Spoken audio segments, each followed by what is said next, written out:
আরও একটি Asia cup, আরও একটি ফাইনাল। এবারও বাংলাদেশের প্রতিপক্ষ ভারত। নারীদের অনূর্ধ্ব-19 এশিয়া কাপের সেমিফাইনালে নেপালকে 9 উইকেটে উড়িয়ে দিয়ে ফাইনাল নিশ্চিত করেছে বাংলাদেশ অনূর্ধ্ব-19 নারী দল। ফাইনালে জুনিয়র টাইগার্সদের প্রতিপক্ষ ভারত অনূর্ধ্ব-19 নারী দল। কাটেল ওভারে 11 ওভারে নেমে আসা ম্যাচে টসে জিতে আগে ফিল্ডিং করার সিদ্ধান্ত নেয় বাংলাদেশ। ব্যাট করতে নামা নেপালি মেয়েদের বেশ চাপে রেখেছিল বাংলার মেয়েরা।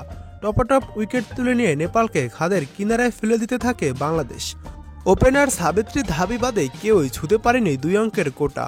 12 বলে 11 রান করেন সাবিত্রী। 11 ওভার শেষে 8 উইকেট হারিয়ে 54 রান তোলে নেপালের মেয়েরা। বাংলাদেশের হয়ে একটি করে উইকেট নেন ফাহমিদা সোয়া, আনিসা আক্তার শোভা, ফারজানা ইয়াসমিন এবং হাবিবা ইসলাম। জবাব দিতে নেমে দেখে শুনে এগিয়েছে বাংলাদেশের মেয়েরা।